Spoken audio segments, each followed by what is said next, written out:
Hi les people, ici Leslie de la chaîne Leslie Laisse ton lit. Aujourd'hui on se retrouve pour une vidéo un peu spéciale parce qu'elle conclut l'année 2022 et annonce l'année 2023.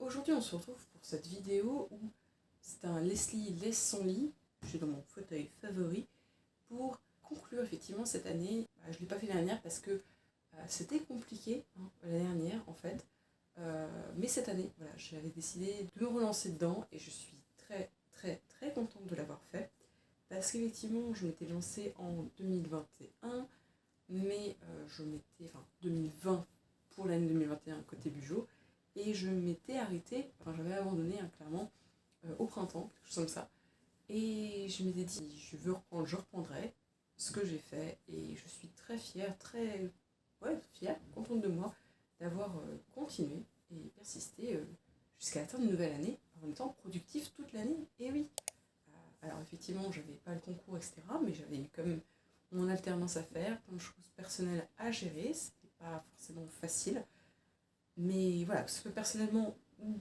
justement l'impact sur cette chaîne, je suis contente d'avoir tenu bon. Printemps, j'ai mon PC qui a cessé de fonctionner, mais on lâche rien, on y va, c'est important. Donc vraiment voilà, 2022, l'année sans abandon, c'est une première à noter, gros truc. Si on prend toutes les vidéos de cette année, ça fait quand même 29 vidéos, dont 9 vidéos rien que ce mois-ci.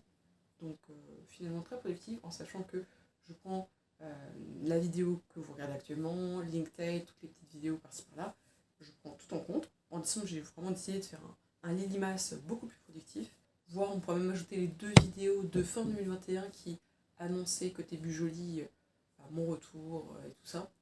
Voilà, 2-3 vidéos de plus. Mais voilà, en gros, une trentaine de vidéos dans l'année, je suis quand même très fière de ça. On a eu quoi? On a eu donc les Bujoli, avec au moins le 1 par mois, sauf en mai avec Léonard de Vinci qui a plus de PC, donc du coup je l'avais posté en réel, un premier réel dans la nature. Il y a eu beaucoup de Lily quand même, j'essaie de faire 2 vidéos par mois dans l'ensemble, surtout les défis saisonniers qui me plaisent et apparemment plaisent. J'en parle sur les réseaux sociaux et il y a du retour, donc j'en suis très heureuse. En parallèle du Bugeaud qui, une fois le mois passé, j'active pas plus que ça. Alors que les Lily, j'ai essayé de parler de pile à lire et de parler de retour, voilà, et puis de parler d'autres sujets. J'ai fait sur le développement personnel en début d'année. J'ai fait d'autres vidéos sur la littérature, donc j'ai fait mon premier sexy books parce que j'aime bien qu'il y en ait d'autres plus tard sur les aromantiques et les asexuels. C'est un sujet qui m'a... Voilà, je tenais à en parler. Je trouve que surtout sur le booktube français, on n'en parle pas beaucoup. Si il y en a, j'ai pas vraiment vu. J'aime bien en refaire d'autres à l'avenir. L'année dernière, j'avais fait les femmes dans Harry Potter et j'aime bien recommencer ce forme-là aussi. Plutôt diversifier le côté littérature, encore une fois. Puis j'ai eu quelques LSL, notamment le vlog de Londres qui m'a fait plaisir. Ceux qui ne le savent pas, on a mis 5... Enfin, c'est la 6e fois qu'on tentait d'aller à Londres, donc, à cause d'un certain Covid et autres soucis. Donc voilà, j'étais très contente d'y aller. Harry Potter, les studios Harry Potter, c'était magique. Il n'y a pas d'autre terme. Un petit peu du LSL comme ce que vous regardez actuellement, qui est un peu en dehors, mais qui fait partie de moi, donc je vous le partage sur les réseaux aussi. Contenu assez varié, même si c'est beaucoup les bouquins et les bijoux. Bienvenue dans mon monde de livres et de carnets, c'est littéralement ma devise. Donc sur ces 29 vidéos cette année, on a eu plus de 25 abonnés, et 20 durant ce dernier mois. Je ne sais pas ce qui se passe, mais merci beaucoup. Je sais qu'il n'y a pas forcément beaucoup de commentaires, beaucoup de likes ou quoi, mais en fait, pour moi, c'est énorme. Je fais ça, je suis un peu ce cliché qui fait dans sa chambre, dans son lit, normalement. C'est vrai que c'est assez plaisant et même étonnant de voir ces retours, mais ça me fait plaisir, ça me donne envie de continuer. Je me dis, si je peux faire sourire quelques personnes et intéresser quelques personnes sur des bouquins et des bijoux, voire même vous motiver à vous lancer dans le bijou, dans l'aventure, vous donner des titres de bouquins que vous n'avez pas l'habitude de voir ou que vous dites ah tiens, qu'est-ce qu'elle en pense, voilà, au-delà du fait que moi ça me fait plaisir, si vous ça vous fait plaisir, que demande le people, je me demande. Je vais continuer sur ça, sur lancer en 2023, et vraiment je vais essayer de faire de la variété, essayer peut-être de faire plus de contenu bijou et pas que pour celui du mois. Là ça c'est assez particulier parce que il y avait la mise en place du bijou de l'année, il y avait le mid-journal, voilà, j'aimerais bien peut-être mettre en avant plus du reading journal, des lectures, peut-être plus de contenu côté carnet, plus me défier, me challenger ce côté-là, notamment du point de vue du matériel et côté voilà, lecture, que j'aimerais bien faire plus de retours, parce que annoncer mes piles à lire, il y a du monde, dire que j'ai lu, il y en a moins. En tout cas, ce que j'aimerais bien faire, c'est qu'il y ait 2 vidéos par mois, ça c'est clair, au moins essayer de maintenir ce rythme-là, qui me permet de ne pas avoir trop de pression, mais qui me permet de pas de délaisser le format. Voilà, que... Là, côté Bujouli, on se lance du coup dans l'aventure Harry Potter. Il y a 2 ans, j'avais Pierre Bottero et Gwenda Lavire, là c'est J.K. Rowling avec Harry Potter. Donc je pense me challenger pas mal avec ce sujet-là qui m'est très familier, mais justement j'espère dépasser ce côté rassurant pour faire des choses nouvelles, hein, clairement. Et j'aimerais bien vraiment dépasser d'un point de vue créatif, dessin. Cette année avec les peintures, c'était beaucoup ça, c'était tester de format. J'ai enfin testé l'aquarelle à lire. Là j'ai encore changé de type de carnet, les Moleskine ne sont pas du tout adaptés pour l'aquarelle. Mais à voir si je vais pas faire ça sur un autre papier de l'aquarelle et ensuite coller sur mon bugeot. Côté Lily, du coup, je suis très contente d'un point de vue même personnel. J'ai lu énormément cette année. Enfin, énormément. Non, en fait, pas tant que ça, mais vu ma panne de lecture l'année précédente, c'est extraordinaire. J'ai regardé sur Goodreads, enfin, c'est un peu ma base, et mes vieux carnets. J'ai noté que j'ai quand même lu 2 fois plus en 2022 qu'en 2021. Je crois que j'ai lu 13 livres en 2021, et donc là, je dois avoir lu 28 livres. J'en lis d'autres en ce moment, mais fini à la où je tourne, j'en ai lu 28. Donc ouais, même plus du double. Mon objectif, ça serait de lire 50 livres en 2023, de lire beaucoup plus de graphiques, ce que j'ai commencé à faire, mais je pense qu'en fait ça me relance beaucoup dans ma lecture, et lire un graphique une soirée par-ci, une soirée par-là, ça me relance beaucoup dans mes romans en réalité. Et donc du coup, je voulais profiter de cette vidéo pour faire un petit point mes lectures favorites de l'année. On peut dire que j'ai assez lu pour en parler, que j'ai voulu faire une sorte de duel avec des finales, quarts de finale à la fouteuse, hein, un peu Coupe du Monde de lecture de Leslie. En sachant que du coup on a commencé l'année en janvier-février, j'ai lu mais j'ai pas fini de lire, j'ai essayé de prendre des livres que j'ai finis à tel mois. En février j'ai fini Travaux d'Apollon, donc on va dire qu'il gagne le match janvier-février, qui du coup fermait la pentalogie des Travaux d'Apollon de Rick Riordan, j'ai pas dit, with Albin Michel, donc dans le monde de Percy Jackson, et ça devait être le dernier livre dans l'univers de Percy Jackson. Comment dire, j'y crois pas, peut-être parce que je refuse d'y croire, mais je pense aussi qu'il va revenir, je suis quasiment sûre. En plus là, comme il va y avoir la série sur Disney+, j'ai quand même un doute que ça s'arrête comme ça. D'ailleurs, il faudrait que je fasse un petit point sur la série Disney+, où j'attendrai qu'elle sorte, mais il y a beaucoup de choses à dire, je pense. Les Travaux d'Apollon, qui était du coup une très bonne lecture, et en même temps nostalgique, parce que je voulais pas dire au revoir. Plus mature, Apollon, et en même temps, il y a toujours la machine qui fonctionne, même si je trouvais que les Travaux d'Apollon étaient pour moi un peu en dessous de Magnus, par exemple, de Magnus Chase. Enfin, un peu en dessous dans mon top personnel d'Eric Jordan. Donc on va dire qu'il gagne le janvier-février de duel. Ensuite, en mars, mon livre préféré, c'était cette bande dessinée, Malgré tout, de Jordi Lafèvre, publiée chez Dargaud, qui était une lecture de printemps, qui a été une très très belle lecture, je vous la conseille toujours fortement. Et face à ça, en avril, il y avait Félicia Day, qui était du coup une biographie. On n'est jamais bizarre sur Internet, ou presque. Félicia Day, qui est la reine des geeks, je pense pas qu'elle est connue partout, mais c'est une comédienne que j'aime beaucoup, une actrice que j'aime beaucoup, et qui du coup m'a fait beaucoup de bien en avril. Quand je l'ai lu, ça, j'allais pas très bien en avril, et ça m'a fait beaucoup de bien.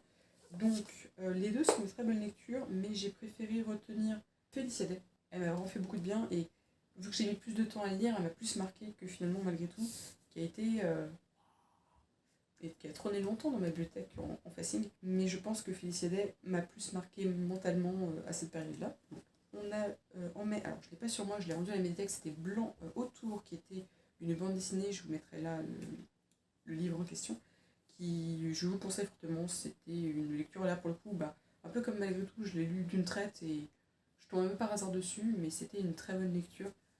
Je pense que ça a marqué mon mois de mai. Et enfin, en juin, j'ai fini en fait L'âme imaginaire de Stephen Chbosky. Là, c'est la version de poche, publiée chez Livre de Poche. Ça a été publié à l'origine chez Calman Levy, si je ne dis pas de bêtises. Oui, ça a été publié à la base chez Calman Levy. Qui en fait, je l'ai commencé le 1er mars et je l'ai fini le 30 juin. Qui est du coup j'ai mis du temps à me lancer dedans, en automne, non, 2021. En hiver 2021-2022, toujours pas. Mais voilà, je l'ai lu au printemps, ce qui n'est pas du tout la bonne chose à faire, je pense. Je vous le conseille vraiment pour l'hiver, donc maintenant. Je pense qu'il gagne face à Blanc autour parce que c'était... Enfin voilà, c'est pas comparable une bande dessinée, quand bien même elle serait efficace, à ce pavé de l'univers. Il fait 900, quasiment une page, hein, on rappelle. Ensuite, nous avons en juillet, j'ai sélectionné Les âmes croisées comme meilleure lecture de ce mois-ci, qui est donc une relecture de Pierre Bottero, qui était publiée chez Rajo, qui a été publiée posthume, et qui pour moi représente totalement l'écriture de Pierre Bottero. À chaque fois que je le relis, je redécouvre presque des choses, toujours une claque, c'est toujours de l'émotion, c'est toujours de la frustration aussi, parce que je pense que ça aurait dû être une de trilogie. Tous les livres dont je vous parle, c'est 5 étoiles, vraiment c'est le top du top pour moi. En parenthèse, je ne l'ai pas choisi face aux âmes croisées, mais j'avais lu aussi la bande dessinée Le cœur des femmes, qui est adaptée du roman du même nom, et qui était aussi un 5 étoiles, je vous le conseille fortement en passant. Face à juillet, Les âmes croisées, il y a Je serai le feu, que je mets là, parce que je l'ai laissé à mon CDI, parce qu'il m'arrive de lire de la poésie au CDI, apparemment. Un recueil, une anthologie de poétesses par Digli, illustrée et une sorte de mini-biographie par Digli, qui a été une grosse claque. Si je le garde presque avec moi, c'est qu'il est cher à mon cœur. Du coup, même si je ne l'ai pas là, et même si Pierre Bottero reste mon auteur favori, le duel entre juillet et août, c'est août avec Je serai le feu qui gagne, parce que je vous le conseille fortement, je ne vous le dis pas de le lire d'une traite, surtout pas, enfin, surtout, ce que vous voulez, mais c'est quelque chose qui se déguste, qui se découvre, qui donne envie de noter tous les noms des gens, des femmes là, qui ont écrit des choses extraordinaires. C'est un recueil avec plein de styles différents, tout vous le plaira sûrement pas, moi tout ne m'a pas plu, mais j'étais contente de découvrir ces femmes, ces histoires folles, sous la plume de Digli. Il y avait certaines qui ne sont pas traduites en français, qui ont été traduites par Clémentine Beauvais, qui faut vraiment que je lise cette autrice là aussi, parce que elle écrit extrêmement bien. Rien qu'à ces traductions, je le sens, donc c'est propres textes, j'imagine même pas. Ensuite, en septembre, j'ai lu notamment Aquarêve, Les étoiles. Je le lisais tous les matins en marchant sur le trottoir pour aller à mon collège. Quand je reprends le trottoir, je pense encore à ce bouquin pour vous dire qu'il m'a marqué 4 mois plus tard. Vraiment magnifique. Donc Aquarêve, Les étoiles de Manon Fargetot, c'est chez Gallimard, et du coup une vraie claque. En sachant que en septembre, et du coup j'ai eu du mal en soi à départager Aquarêve, Les étoiles et Mémoire de la forêt. Je pense que c'est un premier tome, Les souvenirs de Ferdinand Taupe, illustré par Sanoé et écrit par Michael Brun-Arnaud, qui est un jeunesse illustré toujours magnifique. Et j'ai vraiment hésité jusqu'au bout entre ces deux-là. C'est pas que pour de la jeunesse, je dirais que c'est du niveau la Pixar. Je pense que la métaphore que j'avais utilisée dans ma critique était très bonne, parce qu'il y a différents niveaux de lecture et ça m'a fait pleurer. Par rapport à la maladie de l'oubli-tout, j'ai pensé fortement à mon grand-père et ça va forcément toucher. J'ai préféré choisir Aquarelle des étoiles, qui a résonné en moi même personnellement, et je pense que je vais lire d'autres Manon Fargetot suite à ça. En octobre, parmi les livres que j'ai finis, je choisis Les oiseaux du temps, Amal El Motard et Max Gladstone, qui est un roman épistolaire, donc avec des lettres et un peu de narration, qui était extraordinaire. D'amour que j'aime. Ça a été ma classe d'octobre. J'étais fascinée de ce niveau d'écriture, et je pense que c'est bien traduit. Enfin, j'imagine très bien traduit, vu que j'ai adoré. Je ne pense pas qu'ils ont écrit mal et que leur traducteur a tout fait. Ça a été traduit par qui d'ailleurs ? J'ai pas précisé. Traduit de l'anglais par Julien Béton. Eh bien monsieur, vous avez fait un très bon travail, je pense. Entre ces deux-là, j'ai décidé de choisir Les oiseaux du temps. Les deux parlent un peu d'amour, de vie, etc. Mais d'un point de vue amour, justement, la romance, la qualité d'écriture pour ça, celui-là, c'était dingue. Nous avons en novembre, j'ai lu diverses choses et j'ai retenu Carbone et Silicium de Mathieu Bablet, donc qui est un roman graphique. Je savais que c'était bien, je ne m'attendais pas à ce point, et du coup je l'ai commandé, parce que ça c'est... Je dois le rendre à la médiathèque, je suis en retard, je voulais forcer mon compagnon à le lire, avec amour bien sûr, et du coup finalement j'ai décidé de le commander à ma librairie, donc je vais le rendre, et je dirai à mon compagnon de le lire avec l'exemplaire que je vais avoir, parce que pour 22,90 c'est donné, vu la qualité que c'est. 5 étoiles, pardon, de novembre c'est... de décembre c'est Carbone et Silicium, et j'ai raté en novembre, c'était L'arbre d'Halloween, qui donc a été écrit par Ray Bradbury, ici, que j'avais rencontré au CDI, et qui a été une très bonne lecture à faire dans la période octobre-novembre, sympathique et surtout très bien écrite. J'ai envie de lire du Ray Bradbury depuis, face à L'Arbre d'Halloween, que je n'ai pas là. Je pense que Carbone et Silicium dépasse tout. Ensuite, nous avons donc un peu des duels de livres restants. Donc, entre les travaux d'Apollon et Je serai le feu, j'ai décidé de prendre Je serai le feu parce que même si Travaux d'Apollon a été une très belle lecture, que Riordan est toujours dans mon cœur, Je serai le feu a été une grosse claque pour cette année. Riordan, j'en lis depuis des années et j'ai pas trouvé que c'était celui-là qui était le plus marquant de toute sa bibliographie, alors que Je serai le feu était clairement la lecture de mon année qui m'a marqué au printemps et qui m'a donné envie de découvrir plus de poétesses. Et vraiment, je veux, de manière générale, découvrir plus d'auteurs femmes. Donc ensuite, nous avions Félicia Day, on est j'avais visé sur Internet, qui avait gagné mars-avril le combat. Et en face, nous avons Les Oiseaux du Temps. Les Oiseaux du Temps, dans un style totalement différent, lu en octobre. Et j'ai décidé bien sûr de retenir Les Oiseaux du Temps, qui a été une lecture dingue. Je vais vraiment faire presque une vidéo dédiée tellement j'ai de l'amour pour ce livre. Je sais même pas si j'ai envie de le redire tout de suite, tellement j'ai peur de... J'ai besoin de faire redescendre déjà encore le truc. Ça fait 2 mois et pourtant j'ai l'impression que ça fait longtemps et en même temps, hier que je l'ai lu, c'est assez étrange. Nous avons L'âme imaginaire, fini plutôt en juin, et Carbone et Silicium, lu début décembre. Et c'était... Voilà, j'ai beaucoup aimé ce livre, hein, je pense que vous l'avez compris. Mais malgré tout, j'ai retenu L'ami imaginaire parce que je l'ai lu sur 4 mois, peut-être que c'est quand même plus marquant qu'une bande dessinée que j'ai lue. Alors je l'ai pas lu en une fois, Carbone et Silicium. Déjà c'est une bonne BD quand même, j'ai pas voulu justement l'enquiller d'une fois. Malgré tout, celui-là, j'ai lu en 4 mois. D'un point de vue mémoire, impact, c'était très très différent. Et je pense que celui-là m'a marqué vraiment ma vie. Et le fait que ce soit écrit par Stephen Chbosky, qui a écrit Le Monde de Charlie, qui est mon roman préféré, voilà, ça influe forcément. Donc on se retrouve avec... il y a Juste sur le feu qui apparaît normalement ici, Stephen Chbosky et Les Oiseaux du Temps. Et du coup, je pense que Je sers le feu à la médaille de bronze de mes lectures. Parce que c'est une très très bonne lecture. Et que c'est quelque chose qui se déguste, etc. Et que je pense qu'il marquera mon année et les années suivantes. Les Oiseaux du Temps m'a marqué cette année parce que c'était une romance de dingue et l'écriture de dingue. Et voilà, je dis pas que ça va plaire à tout le monde, mais pour moi c'était ouf. Et dans le podium de l'univers, L'ami imaginaire de Stephen Chbosky, qui a pour moi la médaille d'or parce que voilà, je l'ai lu sur 4 mois, donc sur 12 mois, forcément, ça m'a marqué l'esprit pour mon année 2022. J'ai de nouveau adoré l'écriture de Stephen Chbosky, alors que bon, c'est un style totalement du monde de Charlie, donc j'aurais pu ne pas du tout aimer. D'ailleurs, c'est un thriller, je ne lis jamais de thriller. Franchement, on m'aurait dit ton livre préféré de 2022, c'est un thriller, j'aurais dit quoi. Mais justement, parce que c'est un thriller marquant, et bizarrement, je pense qu'il a la première place parce qu'il n'est pas parfait. Qu'est-ce qu'elle raconte la dame ? Parce que j'ai pas compris certains passages de mes lectures, parce que il y a des moments où j'ai ralenti, il y a des moments où j'ai lu, je sais pas, 50 pages, j'aurais pas cru lire en 80 pages en si peu de temps, parce que ce bouquin me fait passer par plein d'émotions, et pas forcément toutes agréables, si je puis dire, parce que c'est une expérience, ce bouquin. Je dis pas que c'est le bouquin qui m'a fait du bien, enfin voilà, il y en a d'autres qui m'ont fait du bien dans la liste, hein. Tous les livres dont je vous ai cités, c'est quand même des bons livres, hein, que tous je vous les conseille. Mais celui-là, j'ai envie de dire, donnez-lui sa chance, en fait, parce que même si voilà, c'est du mal à se lancer, même si vous savez pas trop où vous allez, même s'il y a des moments où vous allez dire mais qu'est-ce que je suis en train de lire, continuez, vraiment continuez. Je vous le conseille juste pour qu'on en parle ensuite. J'ai aucun regret, j'ai eu du mal à m'y mettre. Voilà, si j'ai mis du temps à me mettre à la lecture début mars et à le finir même, j'ai cru plusieurs fois abandonner, mais j'ai bien fait de tenir parce que je ne regrette pas du tout ma lecture. Je dirais pas que c'est le meilleur bouquin de l'univers, mais en bouquin marquant 2022, il a clairement la première place.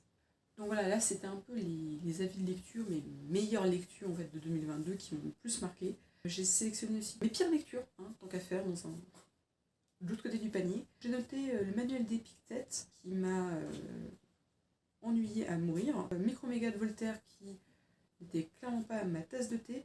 Don Juan qui était le pire pour moi de Molière. J'aime beaucoup Molière, mais là, Dom Juan, c'était mais qu'est-ce que je lis ? Ça n'a pas de sens, ça ne va pas. Et enfin, la bande dessinée de Fido Nesti qui adapte Orwell 1984, qui était mais horrible, mais presque j'ai pas envie de relire le bouquin tellement... Enfin, aussi, j'ai envie de relire Orwell, tellement il m'a fait de mal avec cette adaptation. Bon, je vous laisse encore une fois aller voir Mélie Lily où je reviens plus amplement sur les différents livres. Voilà, je vais faire un petit peu une rétrospective sur les livres que j'ai lus. J'ai lu 28 livres, enfin j'ai fini plutôt 28 livres cette année, j'en lis d'autres en ce moment. Mon objectif c'est qu'en 2023, je lise 50 livres, dont des graphiques. Vraiment c'est un plaisir de lire des graphiques. Peut-être des pièces de théâtre, de la non-fiction, vraiment lire des choses très différentes. Et lire plus d'autrices et surtout, pas seulement vous annoncer des piles à lire, mais vous faire des retours. Je pense le faire également sur Instagram. Transition. Là, c'était plus le côté chaîne YouTube sur laquelle vous êtes actuellement, mais je vous invite à me suivre si vous pouvez sur Instagram, Leslie_Laisse-ton-lit, ce compte que j'ai clairement activé cette année, je trouve. J'ai vraiment été beaucoup plus régulière à faire ma citation de dimanche citation, à faire des partages de Bugeaud, à faire des partages de Let's Celebrate, des fêtes, célébrations, et pas que en France, des assez variés, des posts, des stories, j'ai même lancé des réels. Donc j'ai noté que j'avais actuellement 72 followers, donc mon objectif serait passé à 100 en 2023. Donc n'hésitez pas à me rejoindre, ça se trouve 100, je vais le faire dès janvier, je vais pas comprendre ma vie. Je vous en prie, j'aime bien pas comprendre ma vie, j'ai l'habitude, mais allez, surprenez-moi encore. Et sur les 3 derniers mois, j'ai noté que j'ai fait 44 posts, j'ai fait 174 stories et j'ai fait 12 réels. J'en ai fait beaucoup ce mois-ci, je me suis vraiment lancée dedans. Ce média, on va dire, du réel sans vous plaire, donc pourquoi pas. J'hésite même à les rabattre en shorts sur YouTube, vu que YouTube a envie de piquer toutes les idées à côté, vu que, soyons sincères, je n'irai pas sur TikTok, hein. Je n'aime pas du tout ce média-là, j'ai beaucoup de mal. Voilà, de manière anecdotique, oui, mais faire toute une plateforme avec des formats courts, je n'arrive pas à comprendre comment ça marche. Je me vois pas faire du tout des TikTok à ne plus finir. Par contre, sur le même format court, faire des réels et pourquoi pas les mettre en shorts sur YouTube. Dites-moi en commentaire si ça vous intéresse. Voilà.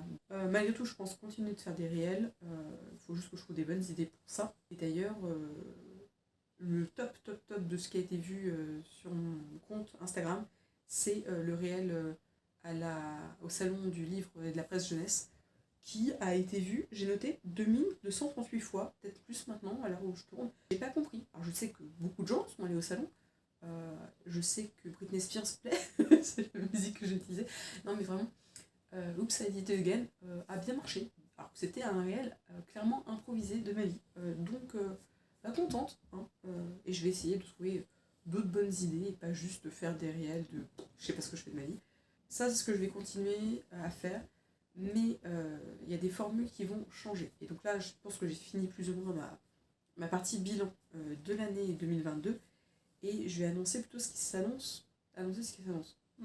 Je vais vous dire ce qui arrive pour 2023. Je pense renforcer certaines choses et délaisser d'autres, même si ça peut plaire. C'est un choix personnel et c'est aussi un choix de gain de temps et de créativité personnelle, on va dire. Le programme peut se résumer en 3 éléments qui existent sur Instagram, mais aussi sur YouTube, mais un peu moins, je pense. Je pense faire les lundis lecture, c'est-à-dire que tous les lundis, plutôt côté Instagram, mais je vais faire des posts, des stories, forcément, peut-être des réels si j'ai l'inspiration, mais surtout, voilà, développer le côté qu'est-ce que je lis en ce moment. Donc, annoncer mes piles à lire, faire des retours de ce que j'ai lu, mettre en avant une citation d'un livre que je lis, que j'ai lu récemment, qui m'a beaucoup plu, qui m'a beaucoup marqué, qui, je sais pas, amène au débat et j'ai envie qu'on en discute. J'aime bien que tous les lundis, je poste sur mes lectures, vraiment qu'il y ait ce rendez-vous-là. Ensuite, j'aime bien faire jeudi, j'écris. Alors, on dirait pas comme ça parce que je parle de bouquins et de Bugeaud, mais en fait, j'adore écrire. Ce que j'ai posté hier, LinkedIn, c'est moi qui a 5-10% 15% de ce que je peux faire vraiment. C'est un truc qui est fait à l'arrache. On va dire pourquoi tu l'as posté alors ? Parce que ça m'a fait plaisir quand même. Mais justement, j'aimerais plus écrire et pas que des Inktail pour le fun. Je veux écrire mon roman. J'ai une saga de 4 tomes qui est dans le carton, on va dire, que je pense depuis que je suis jeune, mais vraiment depuis la primaire, cette histoire évolue en tous les sens. Je tiens énormément à cette saga que je n'écris pas parce que ça me stresse. Ça me stresse de ne pas réussir, ça me stresse réussir et de pas être à la hauteur de ça, bon, plein de questions.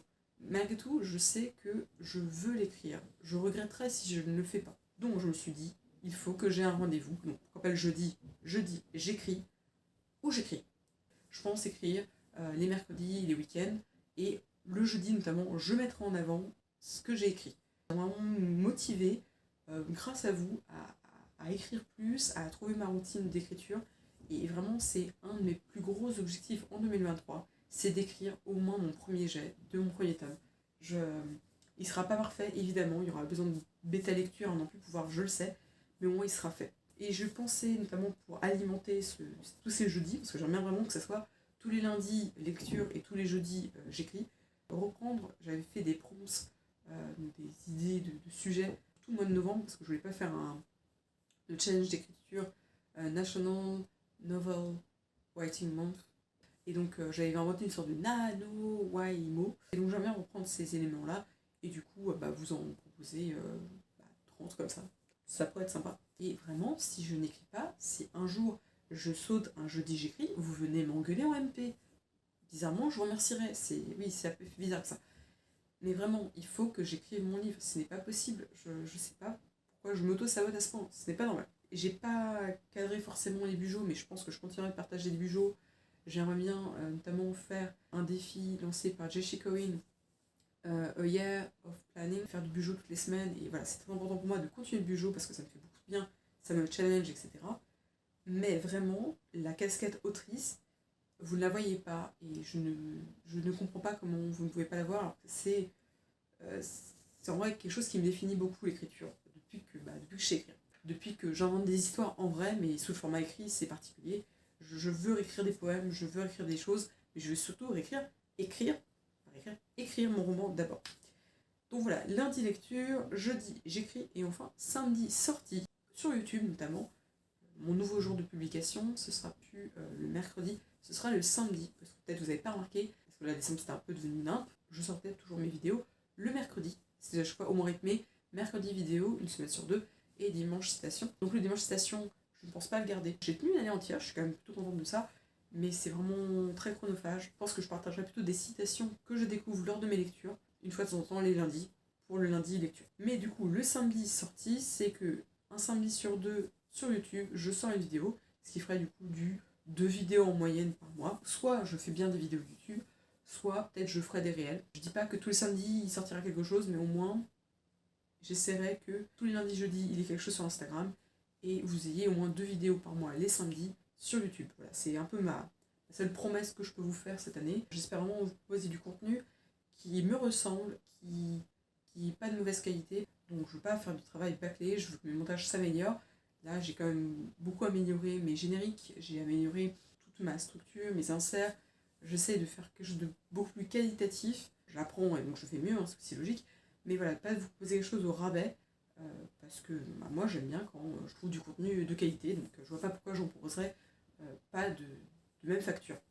Je vais finir sur quoi? Oui, si je vais finir, passe par un petit à côté. J'ouvre toujours mes vidéos par Hi the People, parce que Hi c'est un salut que j'ai, qui m'arrive de le dire dans la vraie vie. Le People, parce qu'effectivement je veux pas que je sois regardée par des filles, des garçons, ce que vous voulez, voilà. Je me suis dit, salut les gens, en gros, ma version c'est Hi the People, et je l'ai fait aussi sur Instagram, et j'en suis plutôt contente, mais malgré tout, il y a une partie de moi qui a envie pas de vous fidéliser, mais de vous définir quand même par rapport à moi. J'aime pas le côté juste abonné, suiveur, enfin followers, ça j'ai un peu plus de mal.